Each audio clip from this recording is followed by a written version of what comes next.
आता सन गॉगल्स केवळ 199 रुपये।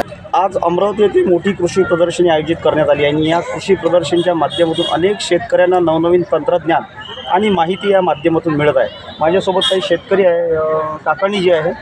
दादा, मला सांगाल कसे वाटले प्रदर्शन? एकदम सुंदर आणि काय काय असं विशेष वाटलं तुम्हाला या प्रदर्शनात? तर जे इथे लावले आहे वांगे भेंडी तर एकदम झेंडूचे फुलं बेस्ट क्वालिटी। म्हणजे हे सर्व जे आधुनिक तंत्रज्ञान ज्याला म्हणतात, आधुनिक तंत्रज्ञानामुळेच आजच्या परिस्थितीत शेती तशी करणंही परवडत नाही। आधुनिक तंत्रज्ञान असलं तरच शेती करावं असं माझं मत आहे। कारण की हे जे पद्धत आहे ह्या पद्धतीनं शेती जर केली तर कास्तकार जिवंत राहू शकतो, नाही तर निसर्गाच्या भरवशावर या नाही। प्रदर्शनात शेतकऱ्याचा फायदाही होऊ शकतो। बरोबर कसं काय?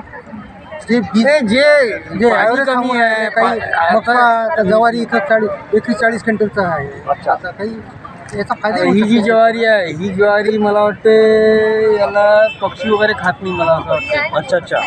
त्यामुळं अशी पिकं जी लावली आहे आपण म्हणजे जंगली जनावरांचा त्रास, पक्ष्यांचा त्रास, हा त्रास होणार नाही तर त्यामध्ये। त्याच्यामुळं थोडं कास्तकार एकदम खुश आहे। अच्छा अच्छा, चांगली प्रदर्शनी आहे। एकदम मस्त।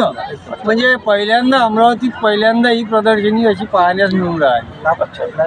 म्हणजे पहिली वेळच आहे आमची तर। अच्छा, हो का? आम्ही तर ज्यावेळेस एंट्री केली तर आम्हाला पहिले असं वाटलं की बाबा प्रदर्शनी म्हणजे आपली लोकल असते तरी, पण लोकल नाही आहे प्रदर्शनी एकदम आज आपल्यासोबत काही शेतकरी, ते पुन्हा नवीन शेतकऱ्यासह भेटू। नमस्कार।